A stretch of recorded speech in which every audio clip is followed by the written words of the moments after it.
నమస్తే ఫ్రెండ్స్, నేను మీ Shravani Harsha. Welcome back to our channel. ఇవాళ మన కథ కుక్క కాటుకి చెప్పు దెబ్బ. కథని చివరి వరకు వినండి. నచ్చితే కనుక ఖచ్చితంగా తప్పకుండా ఒక్క లైక్ చేయండి. ఈ కథ పైన మీ విలువైన స్పందనని కామెంట్ రూపంలో మాకు తెలియజేయండి. కొత్తవారు ఎవరైనా చూస్తున్నట్లయితే మన ఛానల్ని సబ్స్క్రైబ్ చేసుకోండి. సాయంత్రం టీ తాగే టైంలో శశికళ గారి హృదయం అంతా ఎందుకో భయంగా అనిపించింది.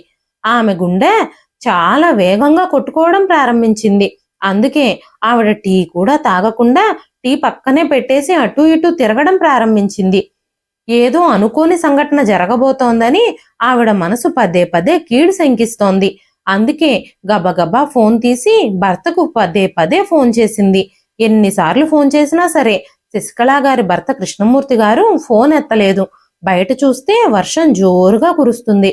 రోడ్ల మీద ఏమీ కనిపించనంతగా వర్షం ఆగకుండా కురుస్తూనే ఉంది. పూర్తిగా చీకటి పడిపోయింది.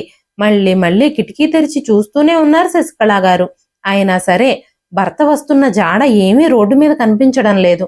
వెంటనే కిటికీ మూసేసి తలుపు దగ్గరికి తలుపు తెరిచి తలుపు దగ్గరే కూర్చున్నారు ఆవిడ. కృష్ణమూర్తి గారి కోసం ఎదురు చూడడం ప్రారంభించారు. ఆయన ఫోన్ ఎత్తలేదు, తిరిగి ఫోను చేయలేదు. సాయంత్రం 6 దాటిపోయింది. అయినా సరే ఆయన ఇంకా ఇంటికి రాలేదు.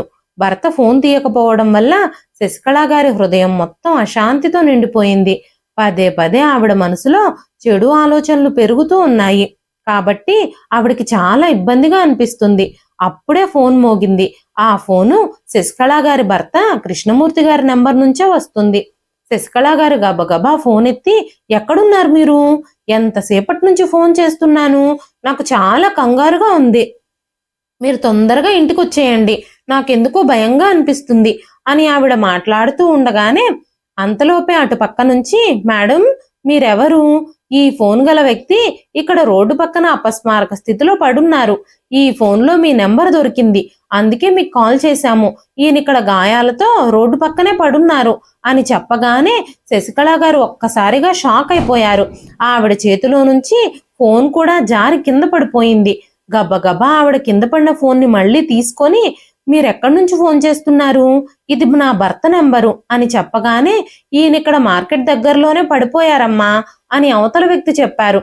ఒక్కసారిగా ఆ మాటలు విన్న శశికళ గారికి కళ్ళు బయర్లు కమ్ముతున్నట్టుగా అనిపించాయి. ఒళ్ళంతా నిస్సత్తువ ఆవహించింది. వెంటనే ఆవిడ ఉన్న ఫలానా సోఫాలో కూలపడిపోయింది. కాసేపు అలా కూర్చున్న తర్వాత ధైర్యం తెచ్చుకొని తనని తాను కంట్రోల్ చేసుకొని ఆ ఫోన్లో ఆ అపరిచితుడైన వ్యక్తి చెప్పిన చిరునామాకి బయలుదేరి వెళ్ళింది. ఆవిడ కళ్ళ నుంచి కన్నీళ్లు కారుతూనే ఉన్నాయి. ఆవిడ ఆటోలో వెళుతూనే సిటీలో పనిచేస్తున్న తన 3 కొడుకులకి ఫోన్ చేసి తమ తండ్రికి ప్రమాదం జరిగిందన్న విషయాన్ని వివరించి చెప్పింది. పెద్ద కొడుకులిద్దరూ పనుందని, తాము చాలా బిజీగా ఉన్నామని, వెంటనే బయలుదేరి రాలేమని చెప్పారు. వీలు చూసుకుని వస్తామని చెప్పి ఫోన్లు కట్ చేసేశారు. శశికళ గారు ఆటోలో ఆ వ్యక్తి చెప్పిన ప్లేస్కి చేరుకునేసరికి ఆవిడ భర్త అక్కడ రోడ్డు మీద పడున్నారు. శశికళ గారికి ఫోన్ చేసిన ఆ అపరిచిత వ్యక్తి కూడా అక్కడే పక్కనే నిలబడున్నాడు. గబగబా ఆ వ్యక్తి చుట్టుపక్కల జనాల్ని పోగు చేసి కృష్ణమూర్తి గారిని ఆటోలో ఎక్కించి కూర్చోబెట్టాడు. అమ్మా, కంగారు పడకండి, మనం వెంటనే ఈయన్ని హాస్పిటల్కి తీసుకెళ్దాం, దగ్గరలోనే హాస్పిటల్ ఉంది అని చెప్పాడు. తన పెద్ద కొడుకులిద్దరూ చెప్పిన సమాధానాలు విని శశికళ గారికి ఇప్పుడు ఏం చేయాలో అర్థం కాలేదు. తన భర్తని కొడుకులెవ్వరూ పట్టించుకోనందుకు ఆవిడికి చాలా బాధగా ఉంది. చాలా ప్రయత్నించిన తర్వాత చిన్న కొడుకు ఫోన్ కలిసింది. వెంటనే చిన్న కొడుకు వినయ్ పరిగెత్తుకుంటూ వచ్చాడు. వినయ్ని చూసిన తర్వాత శశికళ గారి మనసుకి కాస్త ఉపశమనం కలిగింది. వినయ్ గబగబా పరిగెత్తుకుంటూ శశికళ గారి దగ్గరకు వచ్చి, అమ్మా, నాన్నకి ఇంకా ట్రీట్మెంట్ స్టార్ట్ చేయలేదా? డాక్టర్ ఏమన్నారు అంటూ అడిగాడు. వెంటనే శశికళ గారు, ఇంకొంచెం టైం పట్టొచ్చు అని డాక్టర్లు అంటున్నారు. ఫార్మాలిటీస్ అన్ని పూర్తయ్యే వరకు, ఫీజులు కట్టే వరకు ట్రీట్మెంట్ చేయమని డాక్టర్లు చెప్తున్నారు అని చెప్పగానే వినయ్ పెద్దగా డాక్టర్ని పిలిచాడు. అప్పుడు గబగబా లోపల నుంచి ఒక డాక్టర్ బయటకు వచ్చి కృష్ణమూర్తి గారిని స్ట్రెచ్చర్ మీద పడుకోబెట్టారు. చాలా రక్తం కారుతూ ఉంది. ఆయన్ని ఆపరేషన్ థియేటర్లోకి తీసుకెళ్లారు. రక్తంతో తడిసి ముద్దైన తండ్రిని చూసి వినయ్ చాలా కంగారు పడ్డాడు. అమ్మా, ఇదంతా ఎలా జరిగింది? అసలు నాన్నకి యాక్సిడెంట్ ఎలా జరిగింది అని అడగగానే శశికళ గారు, నాకు తెలియదు బాబు, రోడ్డు దాటుతూ ఉండగా ఆయన ఒక ట్రక్కు వేగంగా వచ్చి ఢీ కొట్టిందని అక్కడున్న వాళ్ళు చెబుతున్నారు. కానీ దురదృష్టం ఏమిటంటే ఆయన పడిపోయిన తర్వాత ఆయన కాలు మీద మరో వాహనం ఎక్కిందట. మీ నాన్న అక్కడ రక్తపు మడుగులో పడుంటే ఎవరో తెలియని వ్యక్తి నా నెంబర్కి ఫోన్ చేశారు. నేను వచ్చే వరకు ఆయనతోనే ఉండి ఆసుపత్రి వరకు చేర్చారు అని చెప్పారు శశికళ గారు. పోనీలే అమ్మా, ఎవరో ఒకరు మనకి ఇన్ఫర్మేషన్ ఇచ్చారు అన్నాడు వినయ్. కొడుకుతో ఆ మాటలు చెప్పి శశికళ గారు హాస్పిటల్ ఆవరణంలోనే ఒక చిన్న గుడి ఉండటంతో అక్కడికి వెళ్ళి తన భర్తకి ఎలాంటి ప్రమాదము జరగకూడదని, ఆయనకు ఆపరేషన్ మంచిగా జరగాలని, ఆయనకు ఆ భగవంతుడు దీర్ఘాయుష్ ఇవ్వాలని అక్కడే నుంచుని గుళ్ళోనే భగవంతుడిని ప్రార్థించడం మొదలుపెట్టారు. కాసేపటి తర్వాత డాక్టర్ గారు ఆపరేషన్ గది నుంచి బయటకొచ్చి కృష్ణమూర్తి గారి తాలూకా ఎవరు అని పిలిచారు. శశికళ గారు పరిగెత్తుకుంటూ డాక్టర్ గారి దగ్గరకు వచ్చారు. వెంటనే డాక్టర్ గారు, ఆయనకు చాలా రక్తస్రావం జరిగింది, ఆయన బ్లడ్ గ్రూప్ కలిసే బంధువులు ఎవరైనా ఉంటే దయచేసి వాళ్ళకి ఇన్ఫర్మేషన్ ఇవ్వండి, ఎందుకంటే ఈ ఆసుపత్రిలో ఆయన బ్లడ్ గ్రూప్ లేదు అని చెప్పగానే శశికళ గారు చాలా కంగారు పడ్డారు. ఆ సమయంలో తన పెద్ద కొడుకులిద్దరూ కూడా ఆసుపత్రికి రాలేదు. వెంటనే శశికళ గారు తన పెద్ద కొడుకు అజయ్కి, రెండో కొడుకు విజయ్కి ఫోన్ చేశారు. ఫోన్ చేసి విషయం చెప్పగానే కొడుకులిద్దరూ, అమ్మా మేము అక్కడికి చేరుకునేసరికి చాలా లేట్ అయిపోతుంది, అర్ధరాత్రి అవ్వచ్చు, డాక్టర్నే రక్తం కోసం ఏదో ఒక ఏర్పాటు చేయమని చెప్పారు. పెద్ద కొడుకు రెండో కొడుకు ఇద్దరూ తమకు వీలు కాదని తప్పించుకోవడానికి ప్రయత్నించడం మొదలుపెట్టారు. అదే సమయంలో అక్కడే ఉన్న వినయ్ ముందుకొచ్చి, డాక్టర్ గారు నా రక్తం తీసుకోండి, నాది మా నాన్నగారిది ఒకటే బ్లడ్ గ్రూపు, నేను ఆయనకు రక్తం ఇస్తాను అని చెప్పగానే శశికళ గారు ఒక్కసారిగా ప్రశాంతంగా ఊపిరి పీల్చుకున్నారు. కాసేపటి తర్వాత ట్రీట్మెంట్ పూర్తయ్యి డాక్టర్ బయటకొచ్చి ప్రమాదం తప్పింది అని చెప్పగానే శశికళ గారు కృష్ణమూర్తి గారిని రక్షించినందుకు ఆ దేవుడికి పదే పదే కృతజ్ఞతలు చెప్పడం ప్రారంభించారు. ఆవిడ 2 చేతులు జోడించి డాక్టర్ గారితో, డాక్టర్ గారు మీరు నా భర్త ప్రాణాలని కాపాడారు, మీరు నాకు దేవుడితో సమానం అని మాట్లాడుతూ ఉండగానే డాక్టర్ గారు, అమ్మా ఆయన ప్రాణానికి ఏం ప్రమాదం లేదు, కానీ ఆయన కాళ్ళ మీద నుంచి ఒక ట్రక్ ఎక్కి వెళ్ళిపోవడంతో ఆయన కాలు ఒకటి పూర్తిగా నుజ్జు అయిపోయింది, అందుకే ఆయన కుడికాలు తీసేయాల్సి వచ్చింది, అప్పుడే ఆయన్ని ప్రాణాపాయం నుంచి కాపాడగలిగాం అని చెప్పగానే ఆ మాటలు విన్న శశికళ గారి జీవితంలో ఒక్కసారిగా పెద్ద తుఫాన్ వచ్చినట్టు అనిపించింది. డాక్టర్ గారు వచ్చి ఆపరేషన్ పూర్తయిందని చెప్పగానే డాక్టర్ మాటలు విన్న పెద్ద కొడుకు రెండో కొడుకు ఇద్దరూ కూడా అక్కడి నుంచి వెళ్ళిపోవడానికి బయలుదేరారు.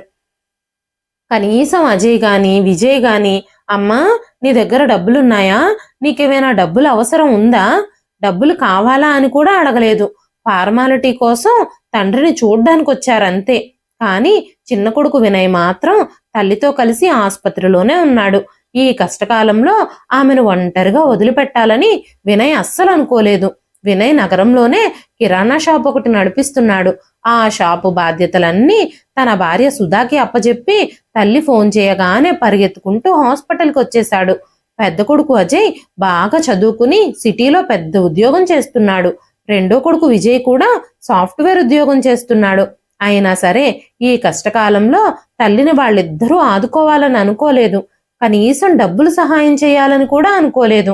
వచ్చిన పని అయిపోయింది అన్నట్టు, మొక్కుబడిగా తండ్రిని చూశామన్నట్టు తల్లిని పలకరించి పనుందని చెప్పి బయలుదేరి వెళ్ళిపోయారు. 10 రోజులు కృష్ణమూర్తి గారు హాస్పిటల్లోనే ఉన్నారు.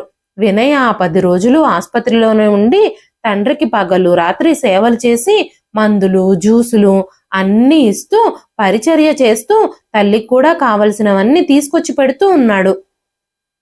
10 రోజుల తర్వాత డాక్టర్లు కృష్ణమూర్తి గారిని డిశ్చార్జ్ చేసినప్పుడు వినయ్ తన తల్లి శశికళ గారితో, అమ్మా నాన్న తన కాళ్లతో ఇక నడవలేరు, ఇలాంటి పరిస్థితుల్లో మీరిక ఒంటరిగా ఎలా ఉంటారు, మీరిద్దరూ నాతో పాటు మా ఇంటికి వచ్చేయండి, నేను మిమ్మల్ని జాగ్రత్తగా చూసుకుంటాను, మా ఇంట్లోనే మీరు ప్రశాంతంగా ఉందురు గాని, నా ఇల్లేదో పరాయి వాళ్ళ ఇల్లు కాదు కదా, అది మీ ఇల్లే కదా, నాన్నే ఆ చిన్న ఇంటిని మాకిచ్చారు, ఇప్పుడు నువ్వు నాన్న మాతో పాటే ఉండండి అని చెప్పాడు వినయ్. కృష్ణమూర్తి గారు తన 3 కొడుకులకి ఆస్తులు పంచేటప్పుడు 3కి 3 చిన్న చిన్న ఇల్లులు ఇచ్చారు. పెద్ద కొడుకులిద్దరూ బాగా సంపాదిస్తున్నారు, మంచి ఉద్యోగాలు చేస్తున్నారు. అందుకే ఆ చిన్న చిన్న ఇళ్లని అమ్మేసుకొని సిటీలో మంచి మంచి గేటెడ్ కమ్యూనిటీల్లో పెద్ద పెద్ద ఫ్లాట్లు కట్టుకొని చాలా విలాసవంతమైన జీవితాన్ని గడుపుతున్నారు. కానీ చిన్న కొడుకు వినయ్కి చదువు అబ్బలేదు. అందుకే కిరాణా షాప్ పెట్టుకున్నాడు. తన సంపాదన తక్కువే కాబట్టి ఆ చిన్న ఇంట్లోనే ఉండేవాడు. కృష్ణమూర్తి గారికి 3 కొడుకులు పుట్టారు. ఆయన జీవితం అంతా కొడుకులు 3ని చదివించడం, వాళ్ళ యోగక్షేమాలు చూడడం, వాళ్ల కోసం 3 ఇల్లుల్ని సిద్ధపరచడంతోనే సరిపోయింది. ఆయనకంటూ సొంతంగా ఇల్లేమీ మిగల్లేదు. ఆయనకి ఇంకా 5 ఏళ్ల సర్వీస్ ఉంది. రిటైర్మెంట్ డబ్బులతో ఇల్లు కట్టుకోవాలి అన్న ఆశతో ఆయన అద్దింట్లోనే ఉంటున్నారు. ఇప్పుడు 55 ఏళ్ల వయసులో తన తలరాతలో ఏం రాసుందో అది భగవంతుడికి మాత్రమే తెలుసు. కృష్ణమూర్తి గారు, శశికళ గారు తన చిన్న కొడుకు వినయ్ ఇంటికి చేరుకున్నారు. వినయ్ భార్య సుధా కూడా వాళ్ళని ప్రేమగా ఆదరించింది. శశికళ గారు తన కోడలికి ఇంట్లో చిన్న చిన్న పనుల్లో సహాయం చేయడం కోసం వెళ్ళినప్పుడు కోడలు సుధా అత్తగారిని అసలు ఏ పని ముట్టుకోనివ్వలేదు.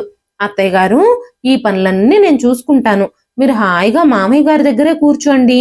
ఇన్ని రోజులు హాస్పిటల్లో మీకు అసలు విశ్రాంతే ఉండుండదు.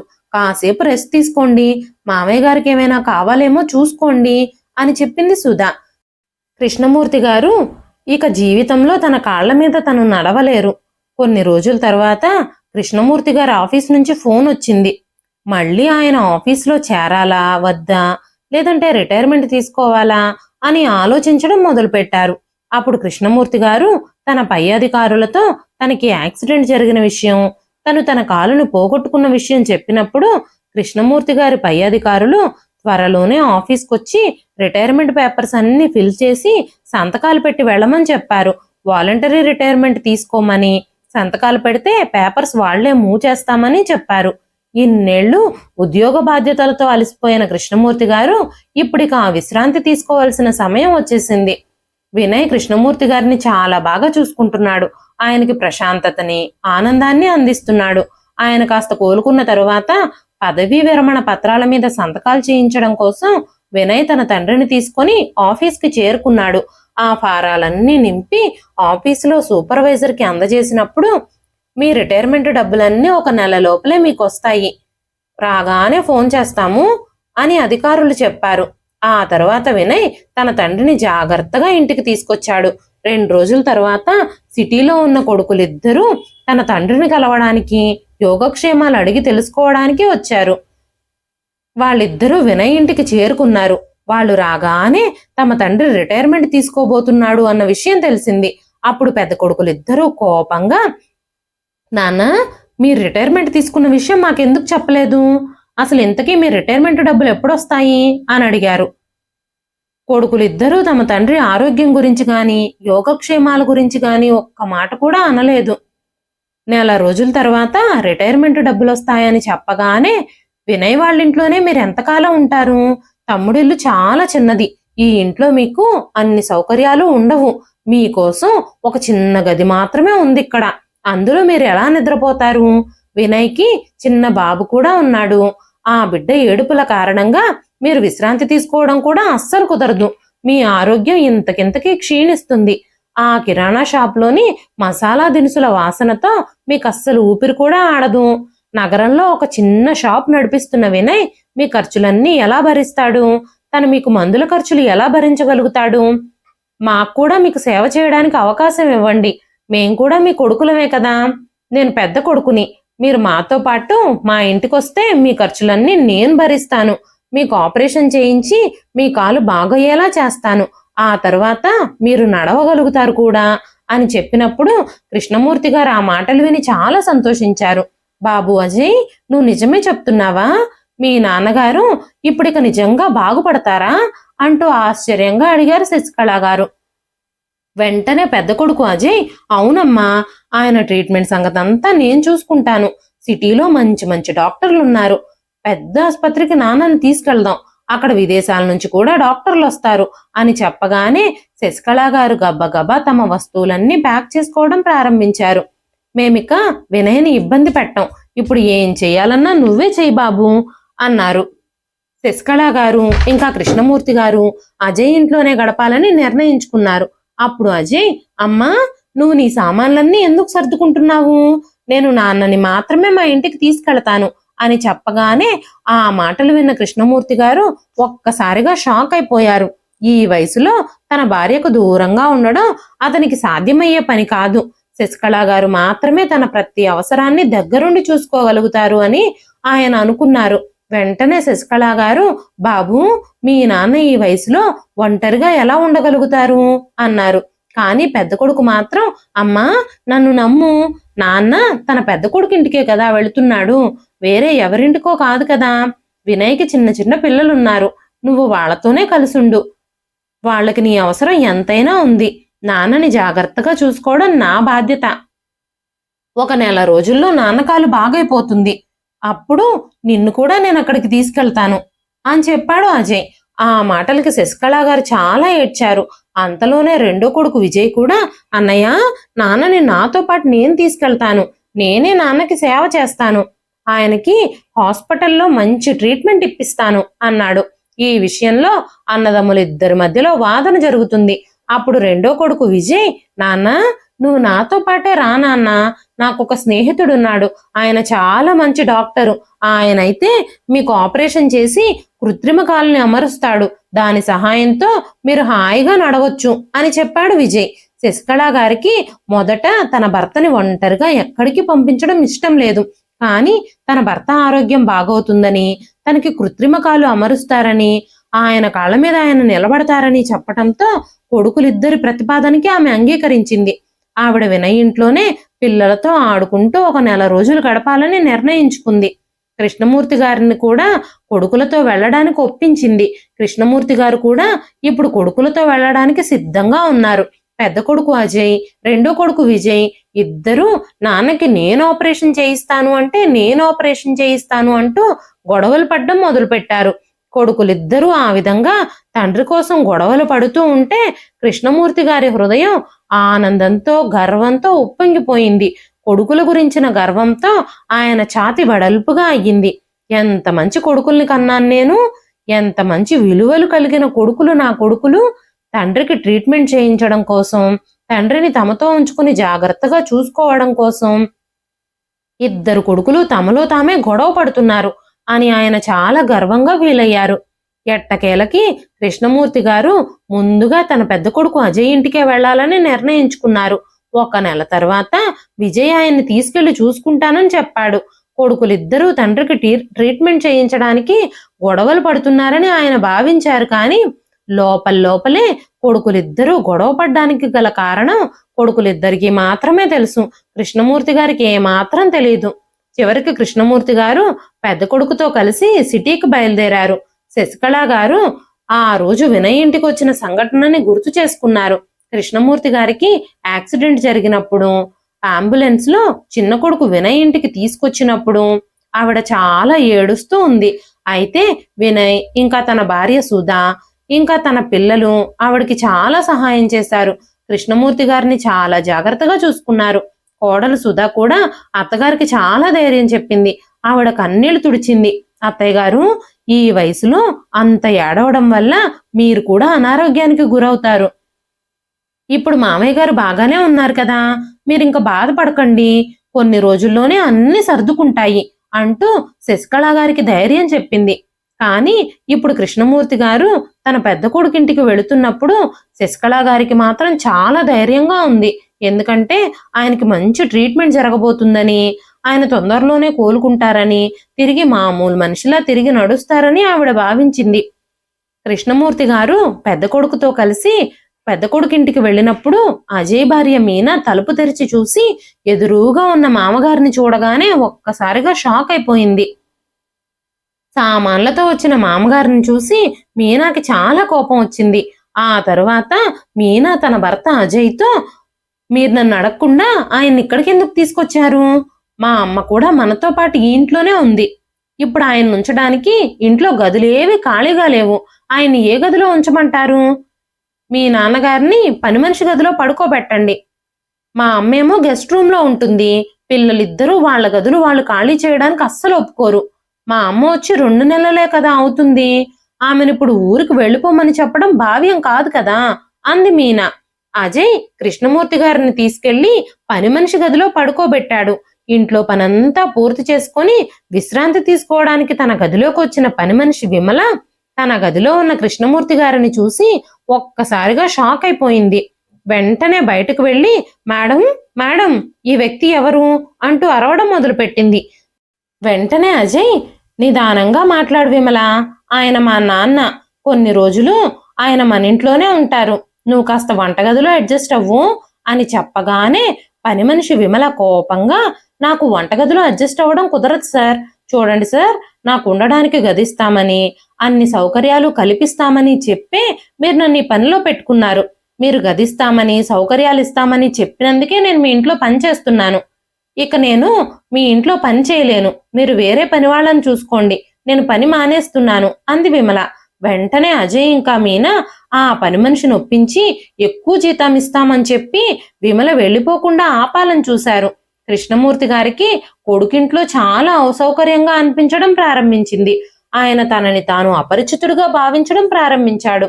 ఆయన తన భూమిని, ఆస్తిని అన్నీ వదులుకొని కొడుకుల పేర్ల మీదుగా ఇల్లులు రాసిచ్చాడు. కానీ ఆయనకి ఇవ్వడానికి అన్ని గదులున్న కొడుకుల ఇళ్లల్లో ఒక్క గది కూడా లేదు. పని మనిషి విమల అరుస్తూనే ఉంది. అజయ్ తనని శాంతింపజేయడానికి ప్రయత్నిస్తూనే ఉన్నాడు. కానీ విమల కోపంగా పనొదిలేసి వెళ్ళిపోయింది. విమల పని నుంచి వెళ్ళిపోవడంతో మీనాకి చాలా కోపం వచ్చింది. తన మామగారు రావడంతోనే పని మనిషి అలిగి వెళ్ళిపోయిందని, కృష్ణమూర్తి గారి మీద కూడా మీనాకి చాలా కోపంగా ఉంది. అక్కడ డబ్బు, సకల సౌకర్యాలు లేకపోయినా సరే చిన్న కొడుకు వినయ్ ఇంట్లో ఆయన చాలా ప్రశాంతంగా ఉన్నారు. చిన్న కొడుకు వినయ్ గాని, కోడలు సుధా గాని ఆయన్ని చాలా గౌరవంగా, మర్యాదగా చూసుకున్నారు. కానీ ఇక్కడ పెద్ద కోడలు ఆయన ఉనికిని అస్సలు ఇష్టపడడం లేదు. మీనా కోపంగా అజయ్తో, మీ నాన్న పనులన్నీ ఇక నువ్వే చూసుకో. మీ నాన్నకి నువ్వే టీ చేసి ఇవ్వు. ఇప్పుడు పని మనిషి కూడా పని వదిలేసి వెళ్ళిపోయింది. నేను మీ నాన్న పనులేవీ చేయలేను. మా అమ్మకి ఏం కావాలో మాత్రమే నేను చూసుకుంటాను. మీ నాన్నకేం కావాలో నువ్వు చూసుకో అని చెప్పి మీనా తన గదిలోకి వెళ్ళిపోయింది. అప్పుడే కృష్ణమూర్తి గారికి ఆ ఇంట్లో తన పరిస్థితి ఏమిటో అర్థమైపోయింది. తన భార్య తన తండ్రి పనులేవి చేయదని అజయ్ కూడా అర్థమైపోయింది. ఇక అజయ్ తన తండ్రిని చూసుకోవడానికి ఒక నర్సును పెట్టుకున్నాడు. ఆవిడ తన తండ్రి పనులన్నీ పూర్తి చేసి వెళ్ళిపోయేది. కృష్ణమూర్తి గారు మాత్రం ఆ గదిలో పంజరంలో ఉన్న పక్షిలాగా ఉండిపోయారు. ఆ గది నుంచి బయటకు వెళ్లాలంటే కొడుకు అజయ్, నాన్న నువ్వు ఈ గదిలో నుంచి బయటకు రానే రావద్దు. మీ కోడలు ఎప్పుడు ఏ మూడ్లో ఉంటుందో ఎవ్వరికీ తెలీదు. నిన్ను బయట చూసిందంటే తనకి చాలా కోపం వచ్చేస్తుంది. నువ్వు వీల్ చైర్లో బయట కూర్చుంటే తనకు అస్సలు ఇష్టం ఉండదు. తనకి చాలా కోపం వస్తుంది అని చెప్పాడు అజయ్. కోడలి మీనా మూడు ఎప్పుడు సరిగ్గా ఉంటుందో, ఎప్పుడు సరిగ్గా ఉండదో ఎవ్వరికీ తెలియదు. మీనా కావాలనే కొన్నిసార్లు కూరల్లో నూనెలు, మసాలాలు, కారం ఇవన్నీ ఎక్కువ వేసేసి వంటలు చేసేస్తుంది. కృష్ణమూర్తి గారు అవి తినలేక, అమ్మ మీనా కొంచెం ఆయిలు, ఉప్పు, కారాలు, మసాలాలు తగ్గించమ్మా, నాకు బీపీ ప్రాబ్లం ఉంది అని చెప్పినప్పుడు మీనా కోపంగా, మా అమ్మకి ఇలాగే మసాలాలు, ఉప్పు, కారాలు, ఆయిల్ ఎక్కువ ఉన్న ఫుడ్ అంటే ఇష్టం మామయ్య గారు. నేను ఆవిడకి ఇష్టమైనట్టే వంట చేస్తాను. మీకు తినాలనిపించకపోతే మానేయండి అంటూ పెడసరంగా సమాధానాలు చెప్తుంది. పాపం కృష్ణమూర్తి గారు మౌనంగా ఆ గదిలోనే పడుండాల్సి వచ్చింది. ఆయనకి పదే పదే ఆయన భార్య శశికళ గారు గుర్తుకొస్తున్నారు. ఆయన శశికళ గారు కలిసున్నప్పుడు వాళ్ళింట్లో ఉన్న సందడి, శబ్దం ఈ ఇంట్లో లేవు. ఒకరోజు శశికళ గారు కృష్ణమూర్తి గారితో మాట్లాడడానికి ఫోన్ చేశారు. ఆవిడ కృష్ణమూర్తి గారితో మాట్లాడుతూ, ఏమండి, నేను ఇప్పుడే గుడికెళ్ళొచ్చాను. మీకు తొందరగా నయమైపోవాలని, మీ కాళ్ళ మీద మీరు నిలబడాలని అర్చన చేయించాను. ఇంతకీ మీరు ఎలా ఉన్నారు? వినయ్ నన్ను చాలా జాగ్రత్తగా చూసుకుంటున్నాడు అని చెప్పగానే కృష్ణమూర్తి గారు కూడా, నేను బాగానే ఉన్నాను, ఇక్కడ నన్ను కూడా కొడుకు కోడలు బాగానే చూసుకుంటున్నారు అంటూ అబద్ధం చెప్పేశారు. ఎందుకంటే కృష్ణమూర్తి గారు శశికళ గారితో తన బాధని పంచుకోవాలని అనుకోలేదు. తన బాధని పంచుకుంటే శశికళ గారిని కూడా బాధ పెట్టాల్సి వస్తుందని, అందుకే ఆయన నవ్వుతూ మాయమాటలు చెప్పేశారు. కోడలు గాని, మనవడు గాని, మనవరాలు గాని ఎప్పుడూ కృష్ణమూర్తి గారి గదిలోకే రారు. కొడుకు మాత్రమే ఆయన గదిలోకి వచ్చి ఆయనకేం అవసరమో చూసి వెళ్ళిపోతూ ఉంటాడు. నర్సు వచ్చి ఆయన పనులన్నీ చేసి వెళుతుంది. ఆయనకు కావలసిన మందులన్నీ ఇస్తుంది. అంతే తప్ప మూడో మనిషి మొహం ఆయనకి కనపడదు. పెద్ద కొడుకు అజయ్ తననైతే ఇంటికి తీసుకొచ్చాడు, కానీ వచ్చిన తర్వాత ఒక్కసారి కూడా హాస్పిటల్కి తీసుకెళ్లలేదు. చాలా మంచి ట్రీట్మెంట్ చేపిస్తానని తన తండ్రిని తీసుకొచ్చిన అజయ్ ఇంతవరకు కనీసం హాస్పిటల్కి కూడా ఎందుకు తీసుకెళ్లలేదో అని కృష్ణమూర్తి గారు ఆలోచించడం మొదలుపెట్టారు. అలాగే ఒక నెల గడిచిపోయింది. 1 తారీఖు రావడంతో అజయ్ పొద్దున్నే కృష్ణమూర్తి గారి గదిలోకి వచ్చి, నాన్న, నీ రిటైర్మెంట్ డబ్బులు ఎప్పుడొస్తాయని చెప్పావు? ఇవాళ 1 తారీఖు కదా, ఆఫీస్కు వెళ్ళి డబ్బులు కలెక్ట్ చేసుకోవాలి కదా అని చెప్పగానే కృష్ణమూర్తి గారు వెంటనే ఆఫీస్కి ఫోన్ చేసి, నా పెద్ద కొడుకు నా రిటైర్మెంట్ డబ్బులు తీసుకోవడానికి ఆఫీస్కి వస్తాడు, తనకి చెక్ ఇవ్వండి అని చెప్పారు. కానీ అజయ్ అక్కడికి చేరుకున్న తర్వాత తెలిసింది డబ్బులు వచ్చే నెలలో వస్తాయని. కొన్ని కారణాల వల్ల ఆయన అకౌంట్ క్లియర్ కాలేదు అని. అజయ్ తిరిగి రాగానే తన భార్య మీనాతో ఈ వార్త చెప్పగానే మీనా ఇక రెచ్చిపోయింది. చూడండి, ఆ ముసలాయనని నా ఇంట్లో నేను భరించలేను. నేను మా అమ్మతో కలిసి పార్టీలు చేసుకోలేకపోతున్నాను. మీ నాన్నకి నేను భోజనం వండి పెట్టలేను అని కరాఖండిగా చెప్పేసింది. అజయ్ విజయ్కి ఫోన్ చేసి డబ్బులు రావడానికి ఇంకొక నెల పడుతుంది, ఈ నెల నాన్నని మీతో ఉంచుకోమని అడిగాడు. అప్పుడు విజయ్, నేను ఆఫీస్ పని మీద 15 రోజులు వేరే ఊరికి వెళుతున్నాను, నాకు కుదరదన్నయ్యా. ఈ నెలకు కూడా ఆయనకి సేవలు చేయడానికి ఆ నర్సునే మాట్లాడు, నర్సుకి ఈ నెల జీతం నేనే ఇస్తాను. నాన్న ఈ నెల కూడా మీ ఇంట్లోనే ఉన్నందుకు ఎంతో కొంత ఎక్కువ డబ్బులు తీసుకుందు గాని అని చెప్పాడు విజయ్. ఆ తర్వాత నెల కూడా ఎలాగోలాగా అజయ్ తన తండ్రికి సేవలు చేస్తూ ఆ నెల కూడా గడిపేశాడు. ఆ తర్వాత నెలలో తన తండ్రి రిటైర్మెంట్ డబ్బులు 40 లక్షలకి చెక్కొచ్చింది. చెక్కు రాగానే అజయ్ తన కోరిక తీరిపోయినట్టు చాలా సంతోషించాడు. ఈ డబ్బు కోసమే 2 నెలలు తన తండ్రిని తను సహించాల్సి వచ్చింది. వెంటనే తన తండ్రికి ఫోన్ చేసి, నాన్న, చెక్కొచ్చింది, నేను బ్యాంకుకి వెళ్ళి డబ్బులు తీసుకుంటాను అని చెప్పగానే కృష్ణమూర్తి గారు, లేదు లేదు, వద్దు బాబు, ఆ డబ్బులు నా ట్రీట్మెంట్కి ఉపయోగపడతాయి. ట్రీట్మెంట్ స్టార్ట్ అయినప్పుడు ఆ డబ్బులు మనం విత్డ్రా చేద్దాం అని చెప్పగానే అజయ్, నాన్న, నేను డాక్టర్తో మాట్లాడాను. డాక్టర్ ట్రీట్మెంట్ స్టార్ట్ చేయాలి అంటే 1,00,000 రూపాయలు డిపాజిట్ చేయమని చెప్పారు. అందుకే ఇంతవరకు నీకు ట్రీట్మెంట్ చేయించలేదు. ఆ డబ్బులు హాస్పిటల్లో కట్టాలి కదా, కాబట్టి నేను బ్యాంకు నుంచి డబ్బులు విత్డ్రా చేయబోతున్నాను అని చెప్పాడు. అయితే ఇంటికి చేరుకునేసరికి అజయ్ చేతి నుంచి రక్తం కారుతుంది. చాలా చోట్ల అతని కాళ్లపై గాయాల గుర్తులు కూడా ఉన్నాయి. అతను ముఖం వేలాడేసుకుని తండ్రి దగ్గరికి వెళ్ళి, నాన్న, నేను బ్యాంకు నుంచి డబ్బులు తీసుకుని తిరిగి వస్తూ ఉండగా ఒక దొంగల ముఠ నన్ను అడ్డుకొని నన్ను బాగా కొట్టి ఆ డబ్బుల బ్యాగ్ను తీసుకెళ్లిపోయారు. వాళ్ళకి నా చేతిలో డబ్బులున్నాయని ఎలా తెలిసిందో నాకు కూడా తెలియలేదు. ఆ దారిలో ఇంక జనాలెవ్వరూ లేరు. అది నిర్మానుష్య ప్రదేశం. నేను వాళ్లతో ఎక్కువసేపు పోరాడలేకపోయాను. నేను చాలా కష్టపడి పోరాడాను, కానీ నా వల్ల వాళ్ళని అడ్డుకోవడం అవ్వలేదు. వాళ్ళు నా చేతిలో డబ్బుల బ్యాగ్ తీసుకొని పారిపోయారు అని చెప్పగానే కృష్ణమూర్తి గారు, బాబు, నువ్వు వాళ్లతో ప్రాణాలకు తెగించి పోరాడాల్సిన అవసరం ఏమొచ్చింది? ఆ డబ్బులు పోతే పోనియ్యి, నీ ప్రాణం నాకు ముఖ్యం. నువ్వు క్షేమంగా ఉన్నావు. లేదంటే నేను ఈరోజు నా కోడలు మీనాకి ఏం సమాధానం చెప్పుకోగలిగేవాణ్ణి అన్నారు కృష్ణమూర్తి గారు. ఆ తర్వాత రోజే పని మనిషి విమల పనిలోకి వచ్చేసింది. వెంటనే కృష్ణమూర్తి గారిని గెస్ట్ రూమ్ లోకి మార్చేశారు. ఆ గది కొడుకు కోడలి రూమ్ ని ఆనుకునే ఉంది. కృష్ణమూర్తి గారికి రాత్రి పడుకోబోయే ముందు ఎప్పుడైనా నిద్ర పట్టకపోతే ఒక నిద్ర మాత్ర వేసుకోవడం అలవాటు. అందుకే చాలాసేపు నిద్ర పట్టకపోవడంతో నిద్ర మాత్ర వేసుకుందామని మంచం మీద లేచి కూర్చున్నారు. పక్క గదిలో నుంచి అజయ్ భార్య మీనా మాట్లాడుకుంటున్న మాటలు మెల్లమెల్లగా వినిపిస్తున్నాయి. మీనా స్వరం పెద్దగా అతని చెవులకు చేరింది. రేపే వెళ్ళి నేను మొన్న షాప్లో చూసిన నెక్లెస్ కొని తెచ్చేసుకుంటాను. ఇంకా మీరు మొన్న మనం చూసిన కారు కూడా కొనేయండి. మీ నాన్నని ఎంత బాగా ఫూల్ చేశారో మీరు అనగానే అజయ్ కూడా నవ్వుతున్నాడు. ఇద్దరూ ఒకరితో ఒకరు ఈ విధంగా మాట్లాడుకుంటూ ఉన్నారు.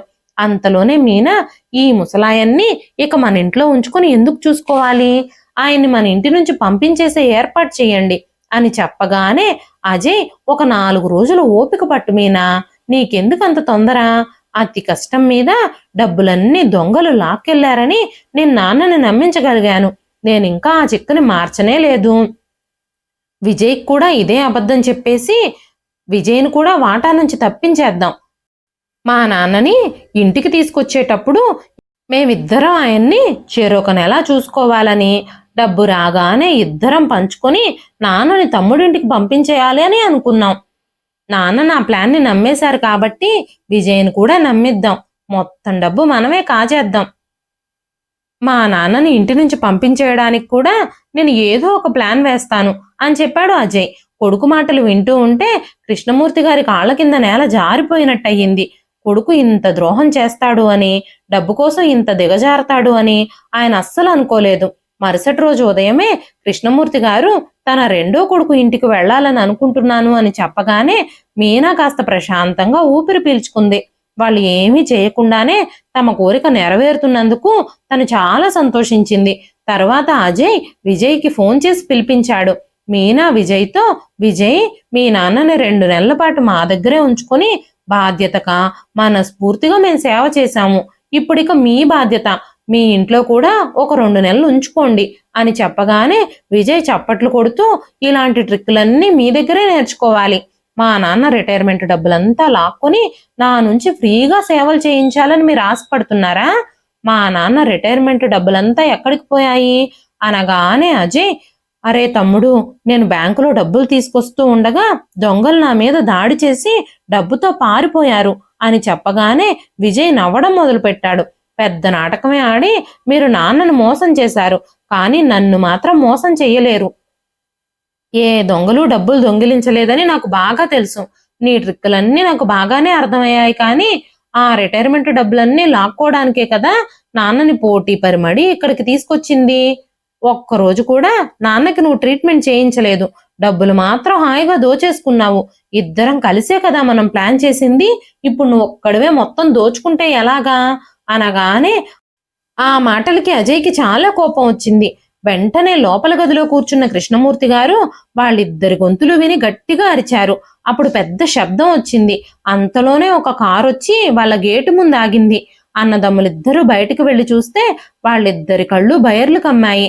తమ తమ్ముడు వినయ్, తన తల్లి శశికళ గారు కారులో కృష్ణమూర్తి గారిని కలవడానికి వచ్చారు. అప్పుడు అజయ్, విజయ్, వావ్ బ్రదర్, నీకేమైనా లాటరీ తగిలిందా ఏంటి అంటూ ఎగతాళి చేశారు. వినయ్ నేరుగా తండ్రి గదిలోకి వెళ్లి తండ్రి పాదాల్ని తాకాడు. శశికళ గారి కళ్లల్లో భర్తని చూడగానే కన్నీళ్లు కారుతున్నాయి. వెంటనే కృష్ణమూర్తి గారు తన కొడుకుని కౌగిలించుకున్నారు. నా జీవితాన్నే త్యాగం చేసి పెంచిన కొడుకుల నిజస్వరూపాలు నేను చూడాల్సిన సమయం వచ్చేసింది. నేను కష్టపడి సంపాదించిన డబ్బులతో నా 3 కొడుకులకి 3 ఇళ్ళు కొనిచ్చాను. కానీ ఇప్పుడు నా పెద్ద కొడుకు, రెండో కొడుకు ఇద్దరూ నా మొహం చూడ్డానికి కూడా ఇష్టపడడం లేదు. కానీ శశికళ, మనం ఎంత అదృష్టవంతులమో నాకు ఇప్పుడిప్పుడే అర్థమవుతుంది. మనకి సేవ చేయడానికి తహతహలాడే చిన్న కొడుకు మనకున్నాడు. దేవుడి విషయంలో మనకి మేలు చేశాడు అన్నారు కృష్ణమూర్తి గారు. వినయ్ తన తండ్రిని తనతో పాటు ఇంటికి తీసుకెళ్లాలని తన అన్నదమ్ములిద్దరితో చెప్పడానికి వెళ్ళాడు. కానీ తన గురించి ఏమీ చెప్పలేదు. తను ఎలా ధనవంతుడయ్యాడో, ఎలా కారు కొన్నాడో, ఏం జరుగుతుందో తెలియక అజయ్, విజయ్ అయోమయంలో పడిపోయారు. వాళ్ళిద్దరూ తమ కారులతో వినయ్ని వెంబడించడం ప్రారంభించారు. చిన్న ఇల్లు, పక్కనే చిన్న మసాలా దుకాణము అలాగే ఉన్నాయి. కానీ ఇప్పుడు తనకి కారు ఎలా వచ్చిందో అని ఇద్దరూ ఆశ్చర్యపోయారు. వినయ్ తన తండ్రిని లోపలికి తీసుకెళ్లి మంచం మీద పడుకోబెట్టాడు. కృష్ణమూర్తి గారు తన చిన్న కొడుకు గొప్పతనాన్ని చూసి చాలా సంతోషించారు. చదువు లేకపోయినా సంస్కారవంతమైన కొడుకును కన్నందుకు ఆయన చాలా గర్వపడ్డారు. సరిగ్గా చదువుకోలేదని, ప్రతి క్లాస్లో ఫెయిల్ అవుతున్నాడని కృష్ణమూర్తి గారు ఎప్పుడూ వినయ్ మీద కోపంగా ఉండేవారు. నువ్వు పెద్దయ్యాక నా పేరంతా చెడగొడతావని వినయ్ని ఎప్పుడూ తిడుతూ అసహ్యించుకుంటూ ఉండేవారు. కానీ తన గౌరవాన్ని నాశనం చేస్తాడు అని భావించిన చిన్న కొడుకు ఇప్పుడు ఆయన్ని గౌరవంతో ఆయన తల ఎత్తుకునేలా చేశాడు. ఆయనకి లెక్కలు, పాఠాలు గుర్తు లేకపోవచ్చు. కానీ కృష్ణమూర్తి గారు, శశికళ గారు తమ తల్లిదండ్రులు అనే విషయం మాత్రం ఖచ్చితంగా గుర్తుపెట్టుకున్నాడు వినయ్. తన తండ్రి విషయంలో తన కర్తవ్యం ఏమిటి, తల్లిదండ్రులకి ఎలా సేవ చేయాలి, వాళ్ళని ఎలా గౌరవించాలి అన్న విషయాలు మాత్రం వినయ్కి బాగా తెలుసు.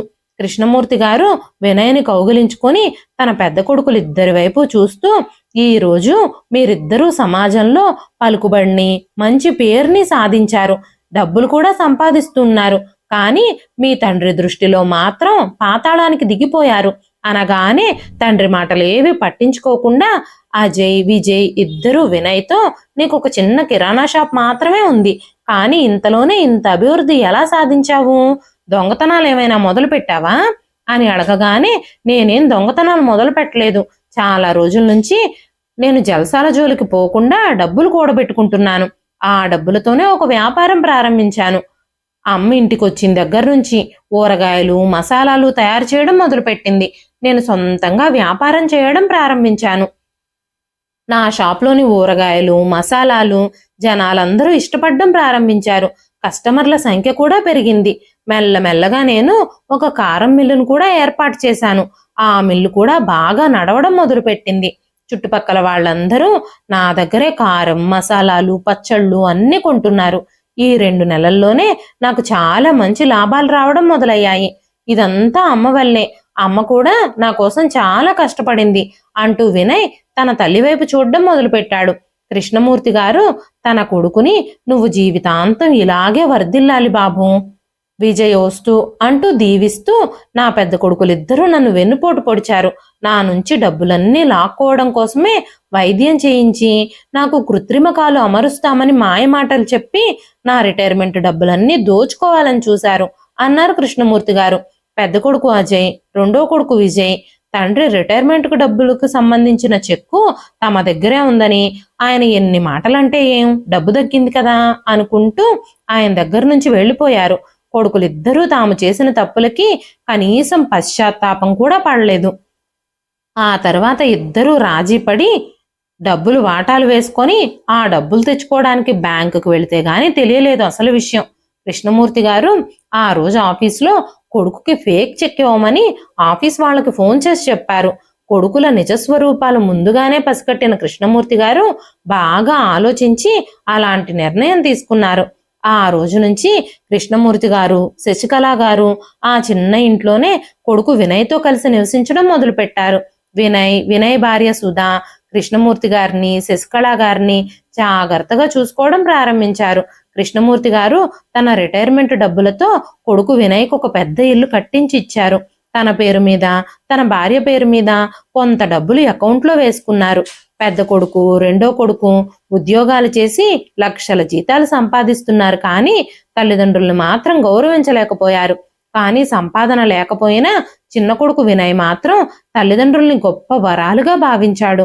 మెల్లమెల్లగా తల్లిదండ్రుల ఆశీర్వాదాలతో, తన కష్టంతో వినయ్ కూడా వ్యాపారంలో నిలదొక్కుని గొప్ప స్థితికి ఎదిగాడు. తండ్రిని మోసం చేసినందుకు, డబ్బు కాజేయాలని చూసినందుకు పెద్ద కొడుకు, రెండో కొడుకు మనశ్శాంతి కూడా లేకుండా బ్రతుకుతున్నారు. తల్లిదండ్రులు వాళ్ళ పిల్లల్ని ప్రయోజకుల్ని చేయడానికి చాలా కష్టపడతారు. కానీ వాళ్ళని మోసం చేయాలని చూస్తే మాత్రం ఆ భగవంతుడు కూడా అలాంటి వాళ్ళకి ఖచ్చితంగా తోడుగా ఉండడు. ఇదండి ఈ రోజు కథ. ఈ కథ మీకు ఎలా అనిపించింది? కథ నచ్చితే ఒక్క లైక్ చేయండి.